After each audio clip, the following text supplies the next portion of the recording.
You're listening to the Clutter Fairy Weekly, a weekly webcast and podcast brought to you by the Clutter Fairy in Houston, Texas. If you'd like to participate in one of our live webcasts, please visit cfhou.com/weekly. You'll find a calendar of upcoming webcasts, as well as instructions for joining the Zoom meeting via the app or by phone. We'd love to see you. That URL again is cfhou.com/weekly. Now here's the weekly episode. Enjoy.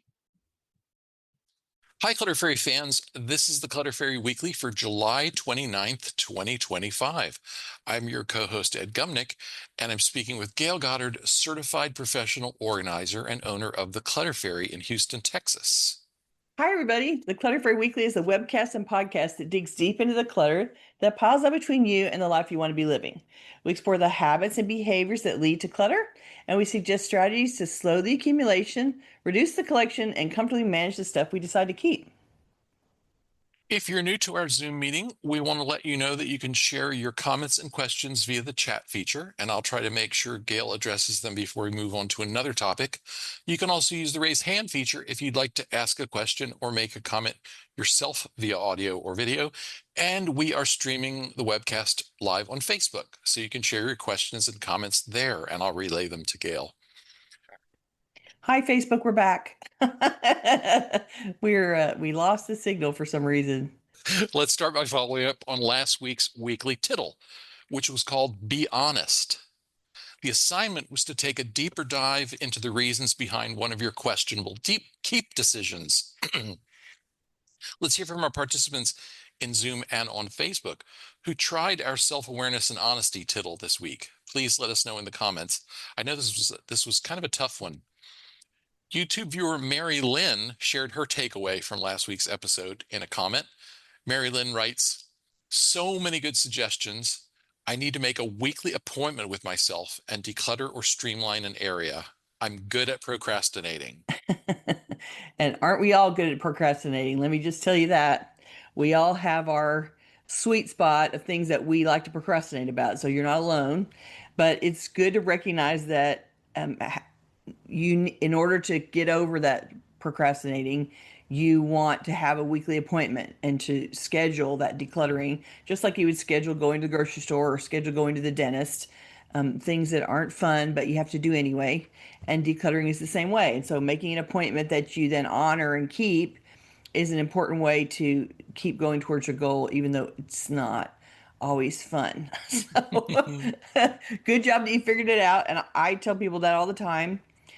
Figure out how long you're willing to work in one sitting before you run out of steam, or if you find that decision making becomes too hard, and schedule that appointment on the calendar and repeat it at the same time every week. So you can say, every Tuesday morning at 10, I'm going to declutter for 2 hours. And that way it becomes a habit and you keep working on it until you feel like you're done. And that would be the way to accomplish biting the elephant one bite at a time, one appointment at a time, right? So I'm glad you figured it out, and good luck with that. Go and schedule some appointments and come and tell us how it works. Well, and last week's episode was all about honesty and self-awareness, and that realization that I will have to book an appointment to make this happen. Put it on the calendar in black and white. That's a really good moment of self-discovery. Just waiting for the opportunities to land in my lap isn't getting it done. So, and that's true for everything, right? Like every goal that you want to accomplish, if you just sort of wait around and hope that you eventually work on it enough to get there, it's going to be a long and painful road that takes forever. But if you can make plans and make, dedicated work appointments to work towards the goal, whatever it is, you will eventually get there. And that is a great realization to get, like Ed said. So congratulations. And we can't wait to hear how it goes. Yeah. It's a report from Linda. When thinking through last week's topic of being honest with ourselves about clutter issues, I realized that trouble spots for me didn't really seem to involve dishonest thinking, but what seems more like muddled thinking. For example, evaluating an item and deciding that it's a useful item, I'm keeping it, Sure, it's useful, but am I actually using it in my current life? So that feels like muddled or shallow thinking to me. I'm not really thinking things through. Being honest with myself about a tendency to do that helps me make a better effort to think more clearly. And really, what you're describing is that you set the parameters of keep or not keep solely on, is this item useful? When if you have a whole bunch of useful items in your house, it still can be too crowded, even if it's all useful. So, really, you have identified that you need a second or third layer of questioning before you make that decision. So, is it useful? Yes. But then you have to add the question, am I actually using it? Or do I see myself using it in the next, near future? And if it's not something that is part of your active life and what you're doing right now, then the fact that it's useful isn't really a sufficient criteria. And so it's good that you figured that out. Like, and it's shallow in the way that you just haven't drilled far enough down. Like you said, you haven't thought it all the way through. So you haven't evaluated all the way through your own home parameters. And the fact that it's useful or isn't useful, that's a good first pass. And if it's not useful, it's easy to let go of and it makes sense to let go of it. But if it is useful and your house is full of useful things, and you're still overcrowded, then letting go of some of the useful things becomes a secondary choice that you have to make. And so you have to decide, yeah, it's useful, but am I using it? And do I think I'm going to use it? Do I think that the fact that I might use it in some realm of possibility that isn't super remote and in a future that isn't, 5 years from now? And so making that decision, refining that decision so that it reflects the parameters of your home, your use patterns, your actions in your life, how you want to live, and what your space restrictions are and storage restrictions are, makes the decision making process more unique and focused to you. And so you're just realizing that you weren't asking enough questions of yourself to Mhm. decide whether it could stay or not. And that's a Well, great realization to get. that the word shallow thinking, the phrase shallow thinking kind of resonated with me because it struck me as what I do when I don't have enough energy or attention to spare Mm, right now for the decision making process. mm-hmm, There's a temptation to try and keep going by just ticking the box of useful, mm-hmm. without asking, those follow-up questions. And so maybe that's a sign that if you feel yourself, maybe you start out strong and you find yourself reaching that point, and that tells you it's time for a break. It's time to shift to another activity and then come back to these decisions that need a Mm-hmm. little deeper consideration, A little or more mulling be willing or to put that examination. be willing to put that in your maybe box, Mm, that you can that's that of items that you know are going to need deeper thought, right. right? And Something you like are that. reflecting, when you run out of steam, when you've made so many decisions, you've been focused long enough that now your decision making capacity is starting to be compromised. Like it's getting too hard to make the decision.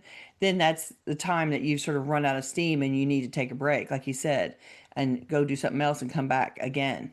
And so it's good to ask all the questions. And when you don't want to ask all the questions, use that as a sign to say, okay, it isn't that I actually want to keep this one. It's that I am not able to I'm too tired to get myself all the way through all the questions I need to ask here. And so I need to pause. And sometimes it's that the answers to the questions are going to distress you maybe, and so you don't want to face the reality of what's going to happen with the object. So sometimes you need to switch objects. Like, I can't decide about this one right now. If I want to keep going, I'm not out of physical steam, I'm just out of, I can't face that decision. Maybe I need to go and put that one down and go work on a different one. And maybe you can keep moving forward even though you've hit items that you feel like are too hard to work all the way through to the end in the moment. And then you can circle back for those again another time. If you still think you have steam to keep working, is what I mean. Connie says, I watched it again, last week's episode, and got motivated to get rid of one set of items for a craft I won't pursue. That is a great thing to do, right? That's an important act of honesty, Right? recognizing I'm done with this. I'm done with that craft, yeah. Yeah. And then it's like I have other crafts in the house. It's not like I'm going to be bereft of things to do that I find creative and stimulating. It's that this craft had a season in my life and that season is now past and I can release it to somebody else who's doing it. And that's awesome. Be into the crafts you're into and the ones that you tried and or you're not into anymore, or it's evolved for you somehow. Let that stuff go to somebody that's into it and you can focus on the ones that you're into. And it may change again later. You may shuffle all of that stuff around, over your lifetime. Those targets of crafts I'm into may roll around all the time, and that's okay. We want you to be doing what you want to do. Okay, one more comment and then we'll get to the main topic. M Okay? says, I was distracted by an unconfirmed but potentially fatal diagnosis. Sorry to hear that, and I hope we hear good news from you soon, M. She says, wow, did that ever change my perspective on the stuff? It gave the experience of seeing a lot of my clutter as stuff that does not belong in my life. Wow. We certainly don't want you to have to get a um, very Scary scary, diagnosis. distressing Yeah. diagnosis to reach that realization, but I appreciate that that's been part of your experience that you got it and then you looked around the house and went, okay, now with this filter, I see all this stuff completely differently. And that is fabulous. And so if you can use that momentum to clear yourself out and make space, be more comfortable in your home while you're being treated and worked on, that would be wonderful. And we wish you the best and hope that everything goes well.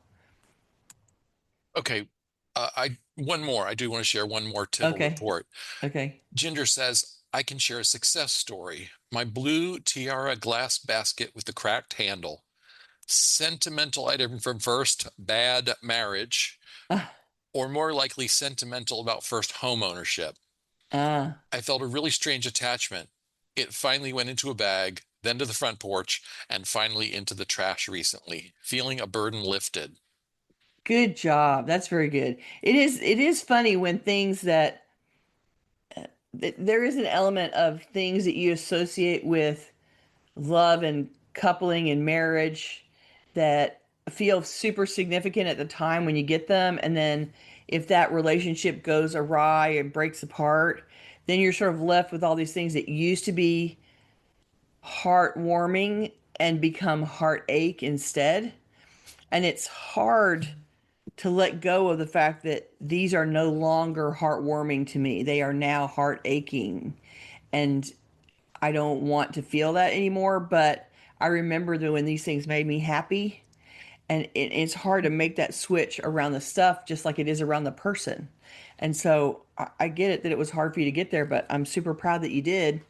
And I'm always saying, you know, there's a point at which the stuff that reminds you of the previous person becomes bad juju. It's like you don't want that. You don't need things in the house that remind you of a time when you're sad and you feel terrible loss, and they're just poking at you and making you feel bad. And so when they switch from making you feel good to making you feel bad, it's time for it to go and not be in the house poking you anymore. And I'm glad that you did it. And so and you reported that you felt the relief from it being gone. So yay, we're clapping for you because I know that's a hard one to do, but you accomplished it and we're glad that you did. Good job. Well, there's so much great stuff in the comments, but we have to move on. Yeah. A viewer asked us, can you define the term organized? The dictionary definition left us a little cold, so we've come up with one that might work better for our audience. We're also going to talk today about how to respond to people who poo-poo your decluttering efforts as we answer viewer and listener questions and talk about short topics suggested by our audience. We're back with Ask Us Anything after we found some great questions from our lovely viewers. The first question is a great point of view about organizing projects. Jean asked, can you define the term organized? How do I know if I am up to standard? So we can start with the dictionary definition, and the one that comes closest to the context in which we regularly talk about organizing is this one. Organize means having one's affairs in order so as to deal with them efficiently. That's not bad as a starting point, but we're talking about our lives here, our homes, our families, the places where we spend most of our time. So efficiency probably isn't the only or best metric to consider. Sure, we want to be some level of efficient, and then we want to be able to do things in the house easily, find things easily, process laundry, mail, dishes easily. But here's what I think we can add to the definition. How about having one's affairs in order so as to deal with them efficiently in a way that feels manageable, comfortable, and peaceful? Because I think it's not just the efficiency that we want.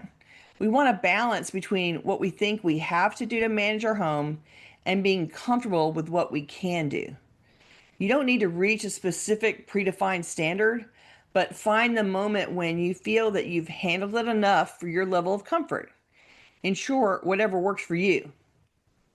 If you don't want to alphabetize the spice rack, but you can sort it between spices I cook with a lot and spices that I don't use often, then that's good enough. If you're okay with containers in the pantry to sort all the items like with like, but you don't feel the need to add the labels to the containers, that's good enough. If you don't want all the shoes in their own boxes on shelves in the closet, but you're okay with the shoes lined up below the clothes, that's good enough too.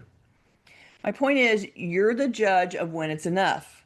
When you feel relief and back in control and able to find what you need and able to handle your business, then that means you've gotten yourself organized.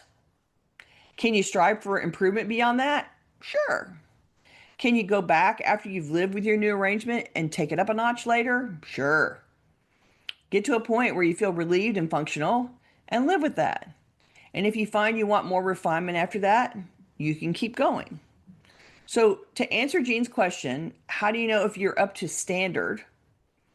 You are when you feel peaceful in your home, when you've arranged your home so you are not overwhelmed by the management of it, when you feel like you can deal with and control what is incoming to the house and outgoing from the house, when you feel comfortable having friends, family, and repairmen over to your house instead of feeling ashamed and embarrassed, when you enjoy being in your home, whether relaxing, working, pursuing a hobby, sleeping, eating, or entertaining loved ones.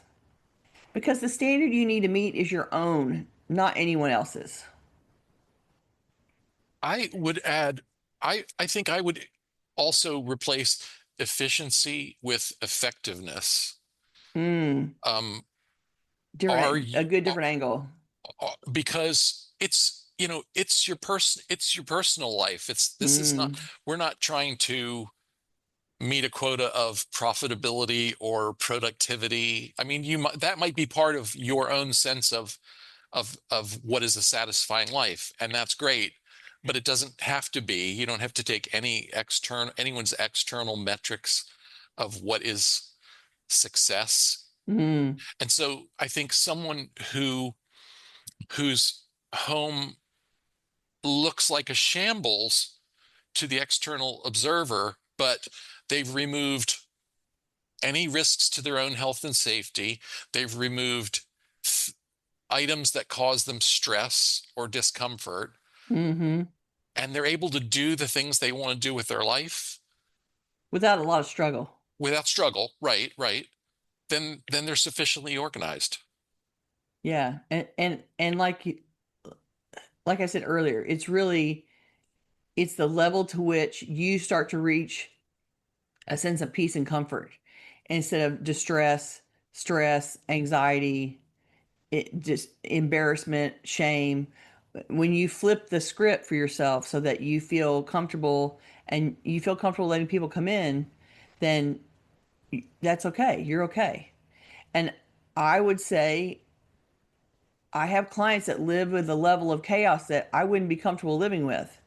But that's their standard, not mine. And when we work together and they get it to a place where they're like, man, this works. I'm good with this. This is awesome. And I'm looking around thinking, yeah, I would spend another 20 hours in here, but they don't want to. It's like, that's cool. Then you guys are happy and you've reached your goal and we're done. Like it's totally okay that how you would do it is not doesn't have to be the same as how I would do it. And Frankie has joined. Frankie, Frankie his is face in is the literally meeting. on top of the microphone. I'm sorry, he's right in the big middle of everything. He's like, "Don't mess with my stuff." Okay. Okay, let's go on. This was kind of a related question. An anonymous survey. No, I'm sorry. I skipped to the wrong one. An anonymous survey respondent asked us, "How do you divide time between decluttering and other projects you have going?" And then Ellen asked, "Is it normal to only be able to accomplish an hour to 90 minutes of organizing every week? I feel like I am constantly playing the chaos maintenance game and nothing ever changes, and it is exhausting." Everyone is balancing decluttering against other projects in their life. It's about prioritizing between them.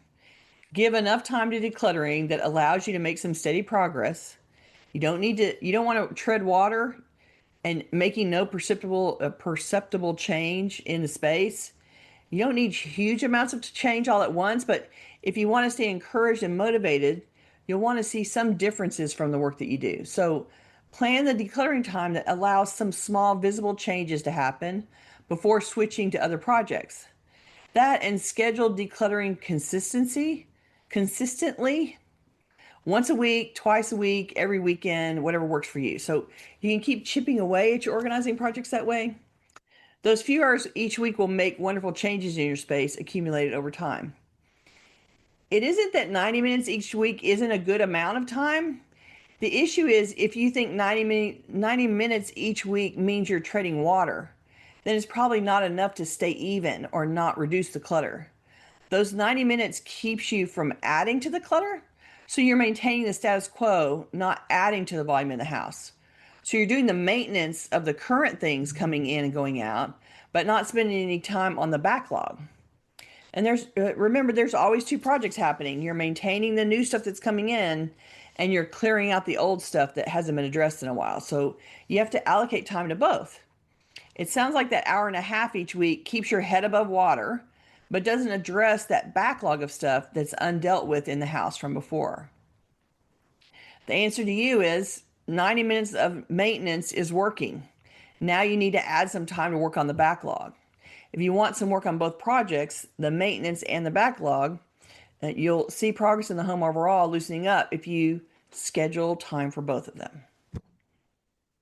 I had another thought on this one, which Okay? was um, it may be that the what Ellen calls chaos maintenance, it's eating up the whole 90 minutes and maybe sapping her energy. And so I was thinking a little shift in the balance between maintenance and clearing backlog Mm, might help to if you're typically spending 90 minutes a week just on keeping up with the current, maybe steal some of that, spend 60 minutes on that, even if it means leaving some things undone this week, and spend 30 minutes on something that will give you more satisfaction, something that produces a more visible result, something that mm, feels more like progress.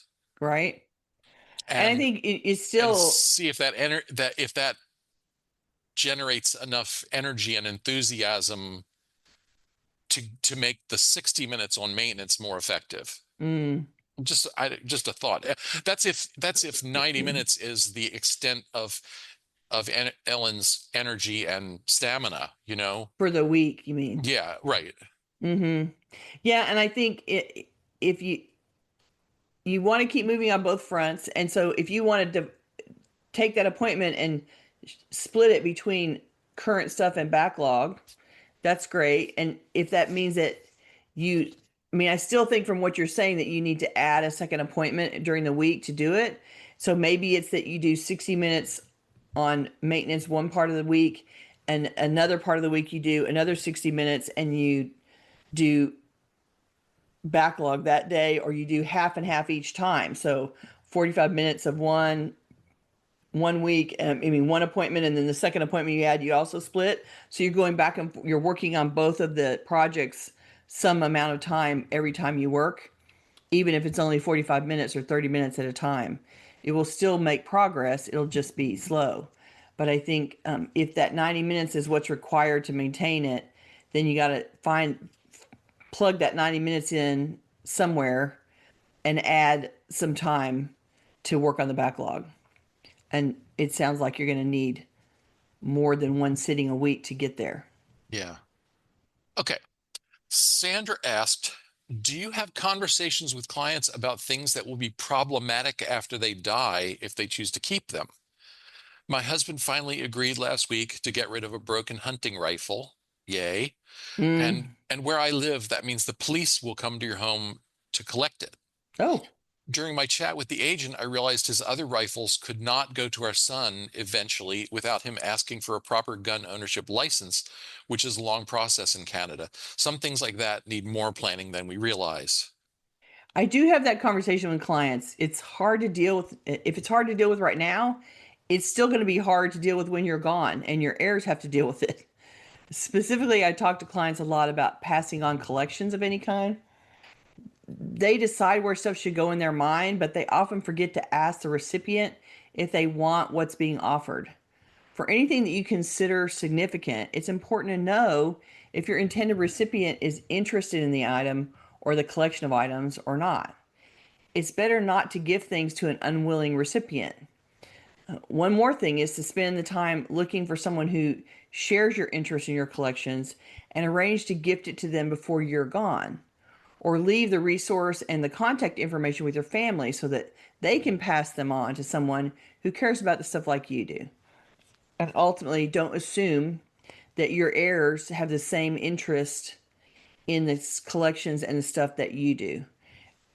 That's always something that we're not very honest with ourselves about. It's the idea that I think this is fabulous, therefore my children will think it's fabulous. And that's not always true.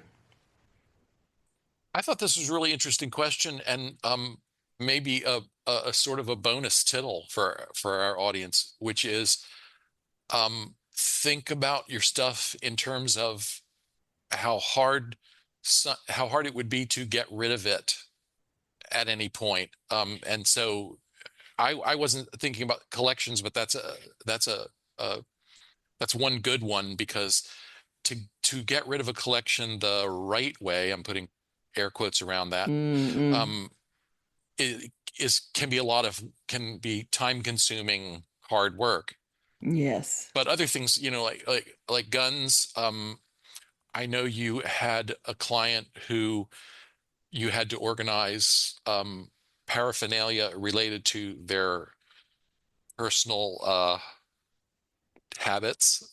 I don't want to go into too much detail, but if you have anything in your house that would be embarrassing to you for people to have to deal with it, Yes, make yes, a yes, yes. plan. Anything that would be, yeah, anything that you have that's illegal or controversial. I'm thinking, a collection of like Nazi paraphernalia. Some people might find that very triggering and upsetting to find.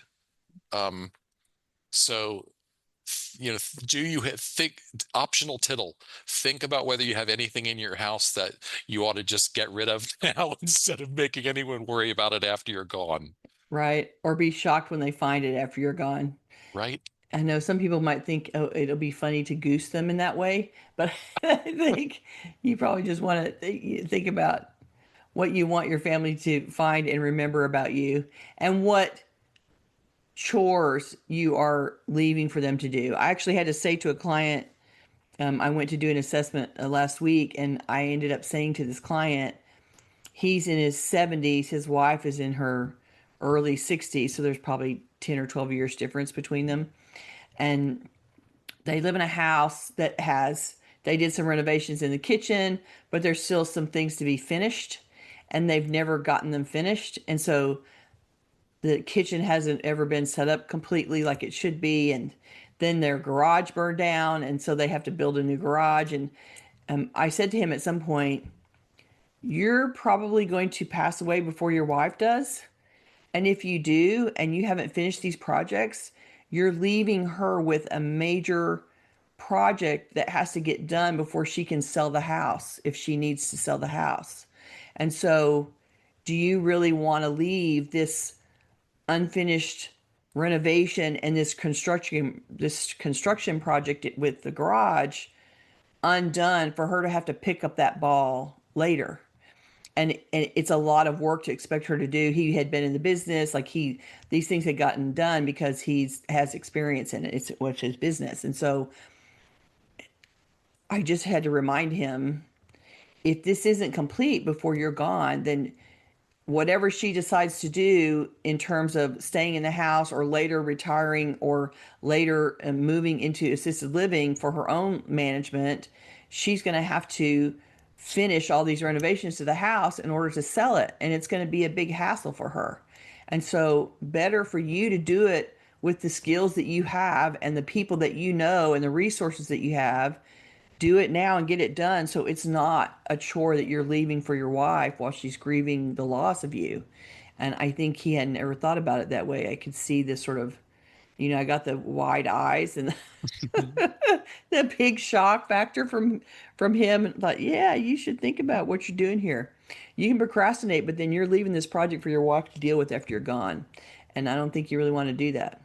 And I I think we can all look at some of our stuff and go, yeah, I love this collection, but it would be a big hassle for someone that isn't into it to manage it and deal with it after I'm gone, because they don't have the same level of understanding of the collection. They don't understand who's into it. They don't understand why it's important. And, trying to making whoever is the executor try to figure out how to be an expert enough to know how to sell what you've got is putting a big chore on them that they may or may not be willing to do. And so your collections may not get handled how you want. Just a thought. Paula says, a family member I will likely have to clean up after their death has a collectible that is offensive. If it's Mm. still around, I've vowed to break it and dump it in the trash. Oh, there you go. Okay. I think that's your right. After they're gone, they can't enjoy it anymore. So you can get rid of it. And it Okay. would be hard to dispose of something like that too. That's the biggest Yeah. thing. Like, how would you give it away? It'd be Yeah. horrible to do that. It'd be so hard. Amy asked, do you and Ed have any tips for someone in my position? My husband has stage 4 metastatic cancer. Diagnosed last year, those 12 months flew by. Everything at home was neglected, especially with all of the out-of-town travel for treatments. This year continues to be challenging since the cancer has gone into other places. It's a full-time job researching and implementing every single possible tactic to try to extend the length and quality of life for my husband. My own mortality feels all the more close. How can I make progress on decluttering in the midst of all of this? The emotional and mental exhaustion of being caregiver, researcher, and implementer leaves me feeling out of gas. This is a situation where decluttering has to take a back seat to something infinitely more important. First, lower the standards of what has to be done. Don't worry about maintaining fancy multi-step processes or systems. You can go back to those later. Right now, make your processes and systems as easy as possible with as few steps as possible. And ask for help, either with the research or with the basic cleaning chores or with managing meals or driving to doctors. If you need to spend extra time on research and chauffeur services, you can delegate other things to people who want to help and don't know how to help. Let them do things they can do and free you up to do things that only you can do. And some things it's okay to wait, because what's going on with your husband is way more important than whether the paperwork is filed. So give yourself a little bit of grace here and allow as how what you're spending your time on is more important than the state of the house. And you can ask for help around that. You can ask for people to come and help you. And it'd be a good thing for them to do. Okay. Peggy asked us, what is your decluttering or organizing bugaboo, the thing that you keep getting bit with? Do you want to do yours first? Well, that's easy for me. It's always the paper, and specifically financial, legal, and tax paperwork. It's I never want to do it. If I did it, for 25 minutes a day, I would still never get used to it, would never find it not a burden. Right. It's the thing that is always there. Like any other decluttering project, I can face it and say, yeah, I've been ignoring this for a while. Boom, boom, boom. Pulled some things out to donate or throw away, and we're done. Right. But that financial paperwork, just Is the worst. it is the worst. It is absolutely the worst. Uh, so, excuse me, I would say the garage. I like and organize a garage, don't get me wrong. And I'm very satisfied when I clear up a client's garage, but I don't like being outside in the heat and walking on concrete so much and getting so filthy. Garages are just a lot of dust and bugs and sweat. And I'll get around to organizing anything in the house eventually, but I avoid the garage hard. I do not want to be out there. I do not want to be dealing with it. And so it does, poke at me to finish it, straighten it up. Like there's still detritus in there left over from the move. There's still ways that I would organize the garage that I have not been willing to face yet. And it's always the last thing. Anything outside the house is always the last thing I want to deal with. It makes me crazy. It might be different if you didn't live in Houston, That's true. where But I do. where And there you go. garages are unpleasant for about 10 months of the year. Right? Like the only time I'm willing to do it is in February when it's, 50 outside, and then I'm happy to be out there. Okay, Sandra asked, do you have clever answers for the non-declutterers? For instance, I was telling someone the other day that I was so happy my husband finally accepted getting rid of our CDs, about 100, and all I heard was that I was throwing money away. This person was quite disappointed to learn the charity shop will be selling them for about $1 each, or maybe less. What do you So think about that? first, let's talk specifically about your example, the thing about turning your clutter into some amount of money to justify getting rid of it. It's all well and good to try and sell stuff and get cash back out of something, but if the work you have to do to get those few dollars back is a huge time suck and it's annoying, then it's a typical cost benefit analysis. If the cost is 6 hours of your personal time versus $10 to sell 10 CDs, you might read that equation is not really worth it. Maybe selling a car. So 25 hours researching how to sell the car in the secondary market, going through the best process to sell in your area, and then selling an old car for a few $1,000s. That might be a positive cost benefit analysis. But you're the one who decides what amount of your time is worth it for you to surrender to benefit from the sale of that item. And then, aside from that example, I wanted to address the more general idea of someone responding negatively to your decluttering plans and actions. If you're making plans and then getting into action around decluttering in a way that works for you, then no need to listen to those who complain, make negative comments, or tell you you're doing it wrong. You're the only one who has to agree to the plan to deal with your stuff, and they can deal with their own stuff how they want. So I say stay away from or tune out those who give you negative feedback about your work. And if you ask for advice on how to proceed, that's one thing. If you ask, then listen to the answer and decide if their advice works for you. But if you didn't ask for help or feedback, then you can say, thanks for your thoughts, but I've already decided what I want to do, and leave it at that. For those who persist in commenting to you in a negative way, you can say, let's not talk about this, or you can walk away from them or change the subject. Truly guard your own peace of mind. Decluttering is hard enough without someone pouring negative feedback onto your plans and your work.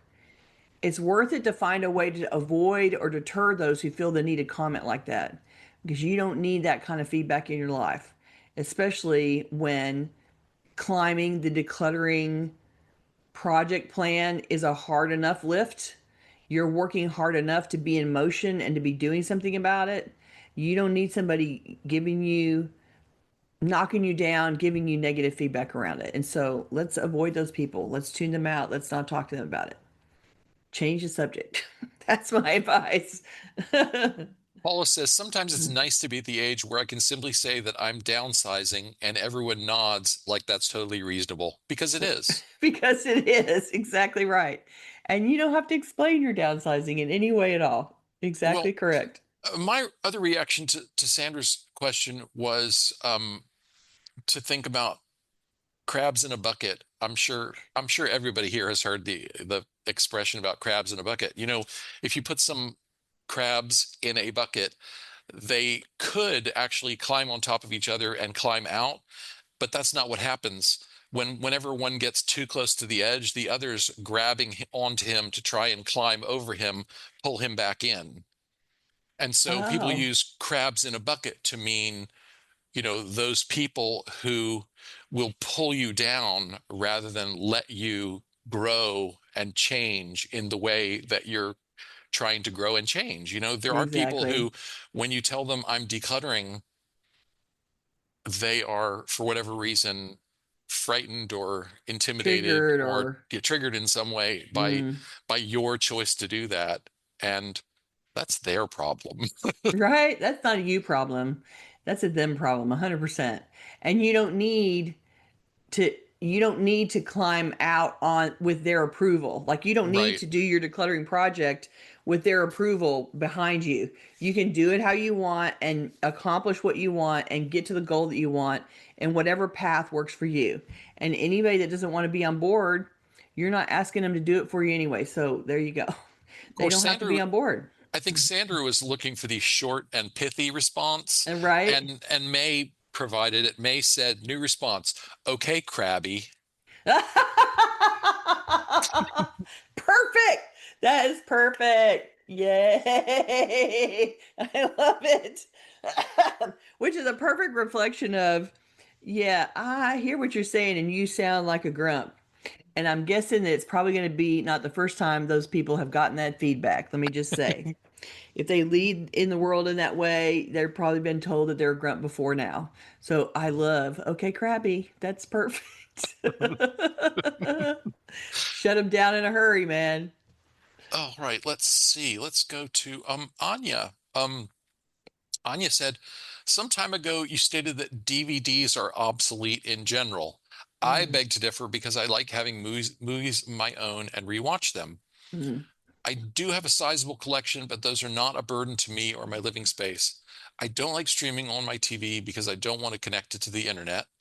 I might be quirky or strange, but that doesn't bother me. It is part of a decluttered life for me not to have Netflix or something like that because these services make me actually feel bad. I like these boundaries. Do you see advantages to old media stuff too? I think you should do what you feel comfortable with doing. A collection that gets used, you watch the DVDs in your collection as your form of entertainment. That's how you get have fun, and that makes it a valuable collection and makes it fine as items you keep in the house. Where DVDs become an issue is when a person has a large collection, but they've moved on to streaming services as the source of their entertainment. So they don't use the DVDs, and so they have become an unused collection that's gathering dust instead. That's when the collection needs to be move on out. It needs to be sent on out of the house. Like I said before, if you're using them, then that collection is a valuable part of your entertainment in the house and it deserves for you to make a place for those DVDs to be used. And that's true for any collection of items that live in your space.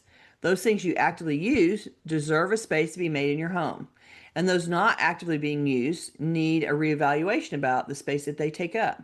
And that's really the point that I'm making that, if you have a collection and it's an unused, unpaid attention to collection, it's using up a bunch of storage space, maybe it doesn't need to be there. But if you're actually using the DVDs, then that's another thing. It's part of your active use contents and it deserves its space in the house. Okay. This is a short one. I don't know how much you have to say about this, but it was interesting. Stellaria asked, "Do either of you struggle with insomnia? Do you have any sense of how prevalent insomnia might be in your clients?" I don't struggle with insomnia. Do you? I do not. No, I'm I can sleep if I go to bed. My struggle with going to bed is it going at a reasonable just doing it. time. Yeah, like because I'm a night owl, it's easy for me to stay up later than is reasonable. And so that's my struggle. Some of my clients have insomnia, but most of them don't. And I really haven't seen a Yeah. correlation of See any trend? insomnia in my clients. No, there's other trends amongst my clients, but insomnia, I wouldn't say is one of them, Okay. Maybe we'll include that in a future survey. right? Just, see see if there's any tendency there. Let's see. Do we have time for, we have time for a couple more, I think.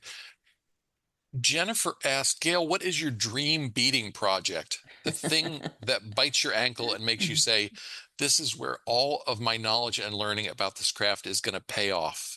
That's a really interesting question. I actually experienced a small version of this feeling during the pandemic shutdown. There's a museum of beadwork that is now open, and at the time it was getting ready to open, and they put out a call for submissions of 6 by 6 inch beaded square. So it's, it's a square that's sort of the size of a hot pad, I guess is the best way to put it. And so my friends and I all got to work on the squares. And I'm proud to say beating a full 6 by 6 square was a fun challenge for me.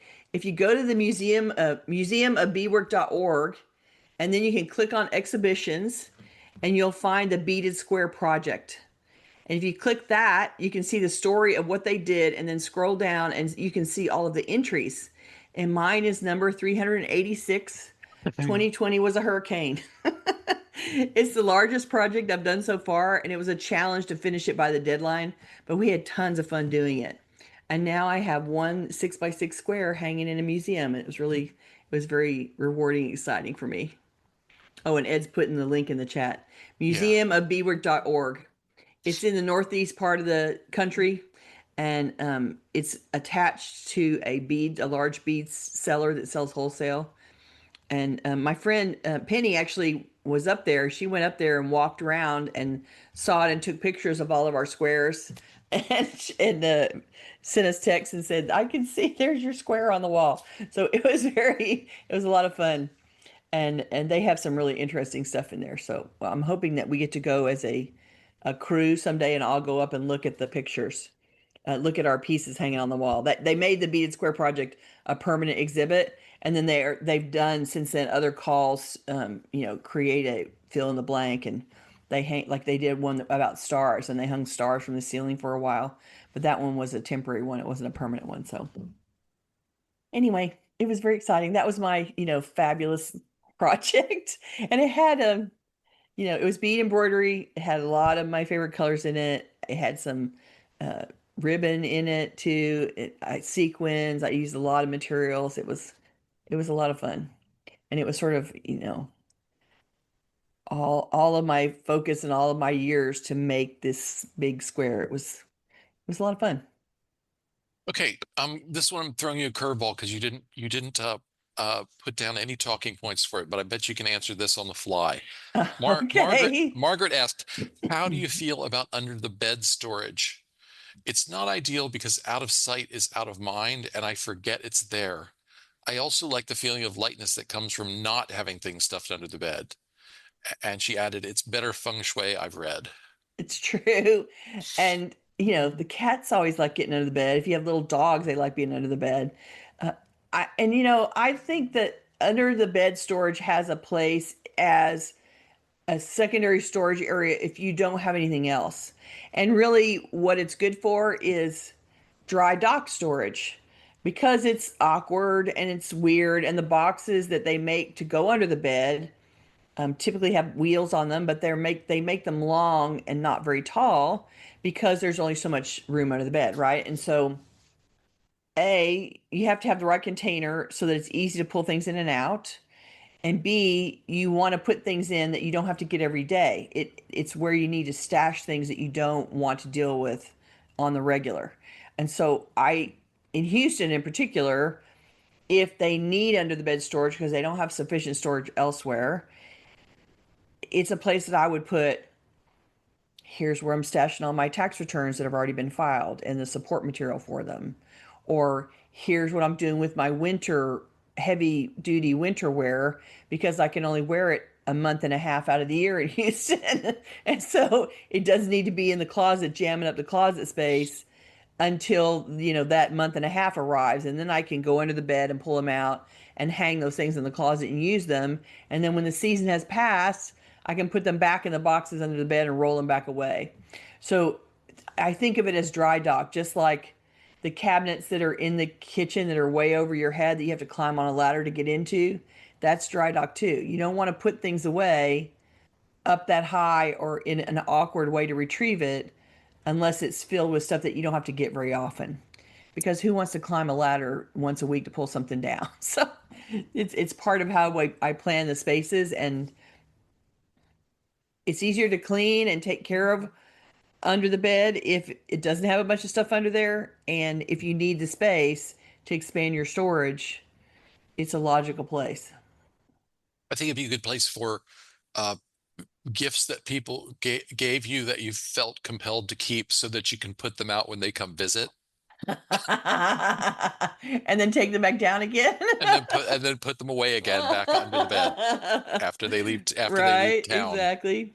Well, and I was just in somebody's house who her family is Indian, and so she has a whole bunch of Indian designed fashion Hmm. that she wears to specific events. Yeah. And so it's not stuff she wears in daily. If clearly she's not wearing it out to go to dinner, she's wearing it when she goes to a family event, a wedding, blah blah blah. So those things are something that she has to wear a couple times a year, and so she doesn't need those things taking up space in her closet when it's only going to come out once a year. So she bought clear boot size container store boxes that are probably like 6 inches tall, and then they're boot size, so they're like 12 or 14 inches wide and deep. And she was able to fold up her outfits, one outfit for per box, and then she stuck those way up on the highest shelf. And my client was probably 5 feet 2 inches, so clearly she's going to have to climb up a ladder to get those. But in the meantime, she can see in the box, so she can tell what outfit is where, and they're out of her way so that the cat can't get into them, and they are not choking up her closet space. And then when she wants them, she puts the ladder and finds the one she wants and she pulls it down. And so um, there is some purpose for all that out of the way shelving that you have. It just needs to be stuff that you don't use all the time or even remotely often. Like, you put in dry dock the things that you need once or twice a year. Because then it's Oh, a whole project just to get them down. Like it's a whole yeah. thing to try to get it out of the storage area to use it. And so you have to factor that removal process into your work for the day. Okay, we have time for, I think, one more. An anonymous survey respondent asked, "Why is it so hard to stay organized and clean for me when it is so easy for others?" Well, the easy answer here is because we all have different skill sets. Some of us are great at organizing, some are great at cooking, some are great at throwing parties, some are great at theoretical physics. The slightly longer answer is a combination of innate skills, what we were or were not taught, what else is happening in our lives, what physical impairments we're dealing with, and what mental struggles we carry. We can't all be great at everything. And for some, cleaning and organizing is not their strong suit. For me, it's something that is easy and not a struggle. For others, it's the opposite is true. And for Ed, being in the kitchen is easy and not a struggle. And for me, being in the kitchen is annoying and irritating. And so it's just, and therefore I have no skills in cooking because I don't like to be in the kitchen. And so it's really, we all have different skill sets. And I use that example because the way, should I be able to cook? Yes. Is it reasonable that I would learn how to cook because I have to eat every day of my life? Yes, it is. And yet I still don't want to do it because I find it so annoying. And so, we all don't have the skills and the interests to do everything on the planet there is to do. And it's just not your skill set. And asking for help in that environment is perfectly reasonable because unless you really want to fight your own natural inclinations enough to learn, I mean, I'm sure that you have learned some over time because you're clearly coming to listen here to learn. But if you haven't evolved as far as you would wish, and you don't feel like you have the energy or the strength to keep getting better at it, it's a good point at which to intersect with someone else that finds it more comfortable to do it, and let someone come and help you. And then you can have the results you want without being super irritated about that you can't do it yourself. And then circling back to the first question we talked about, um, set a definition for yourself of what organized means Mm. that is satisfying to you. That is sufficient. Make sure you're not trying to meet someone else's standard. Yes. Very good point. Absolutely. All right, we are just about out of time. Let's talk about next week. We will be back at the usual time, Tuesday, August 5th at noon US Central. And we're going to talk about some of Gayle's favorite organizing solutions and products. So join us for that next week. I also want to remind people that we'll be doing our next book club episode on October 14th, and the book is ADD Friendly Ways to Organize Your Life by Kohlberg, Kolberg, and Nadeau, Nadeau. And so if you haven't already gotten your hands on the book, do that and read it and come talk to us about it on October 14th. Gayle, will you give us the title? Of course. This week's title is Redefining Organized. This week's assignment is to come up with a personal definition of organized to use for measuring success in your decluttering and organizing efforts. Reflect on what would be different in your home or your life if you were sufficiently organized. Make a list of specific changes in your life that being organized will help you accomplish, such as what will you be able to have, to be, or to do that you aren't able to have, be, or do now? What new activities or opportunities will be available to you that aren't now?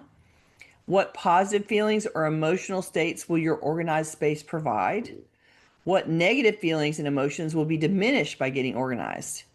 Keep your list and revise it occasionally to check your progress towards your ideal organized state. As we've said earlier, we want you to decide what good enough is to you and figure out at what point do you feel relief, comfortable, happy, peaceful in that space. And when you've reached it, you're organized enough. And if you want to go back later and improve it, that's great. But let's aim for good enough right now. And when you get there, then you can talk about making it fancier. Okay. Go back and think about it and come tell us about it next week. If you're watching this on YouTube, we would love for you to join us live. To get notifications about upcoming events, we invite you to join the meetup group by visiting cfhou.com/meetup. You can also follow us on Facebook by visiting cfhou.com/Facebook, or join our mailing list by visiting cfhou.com/subscribe. We love to hear from our audience, so please keep your questions, comments, and topic suggestions coming on YouTube, Facebook, or anywhere that you find us. You can always reach us through our website at clutterfairyhouston.com. So glad to see you guys this week. Thank you for joining us for another episode of Ask Us Anything. I find answering these questions a lot of fun, so I appreciate that you guys go to so much trouble to give them to me so that I can answer them. Thank you. And we will be back next week with some more stuff. So see you then. Bye-bye. Thanks. Bye-bye.